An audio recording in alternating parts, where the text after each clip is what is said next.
ئێمە دومین قۆناغمان دەست پێ کردیا لەو بانگەشەی هەڵبژاردن دەستی سەرچاری کۆمەڵی ئیسلامی لە هەڵواسینی پۆستەر و لافیتە و فلێکسەکانی کاندیدەکان بێ فەرق و جیاوازی و لەو بانگەشەی خەرچی خەلیفان بەگشتی زۆر بە دڵسۆزانە زۆر بە خۆمخۆرانە پێشوازیان لێکردن ئێمە لێرە دەستخۆشیان لێ یەکەین. ئێمە ئەم شەو وەکو خوشکان هاوشانی برایانمان کۆبوونێتەوە تاوەکو پشتگیری و پشتیوانی خۆمان بۆ لیستی کۆمەڵی ئیسلامی کوردستان و کاندیدەکانی دووپات بکەینەوە و هەموو هەوڵێکشمان دەدەین بۆ سەرخستنی لیستی کۆمەڵی ئیسلامی کوردستان. ئینشاڵڵا ماو شەو کۆبووینەوە بۆ لیستی سەرچاری کۆمەڵی ئیسلامی هەموو ئاواتەکەمان ئەوەیە کە ئینشاءڵڵا سەرکەوین و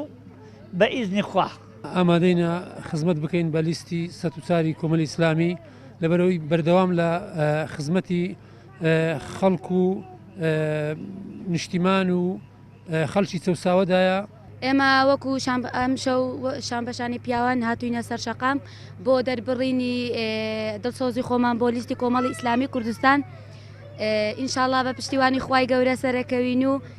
چاوەڕێی زۆرش لە کاندانی کۆمەڵی ئیسلامیەکەم بە هیوام لەم هەڵبژاردنە سەرکەوتنێکی مەزنتر لە هەڵبژاردنەکانی ڕابردویان بەدەست بێن ببنە جێگای ئومید بە خەڵکی کوردستان بەگشتی و هەوادارانی کۆمەڵی ئیسلامی بەتایبەتی. بەڕاستی ئەمە ئەو شەوە لێرە کۆبوونێتەوە بۆ پاڵپشتی لیستی 104 کۆمەڵی ئیسلامی چونکو لیستێکە هەردەم دیفاعی لە خەڵکی مەزلوم کردووە هەردەم دیفاعی لەو ملەتە کردووە چ لە بەغدابی چ لە کوردستان بی هیوادارم خەرکی کوردستان بەگشتیەوە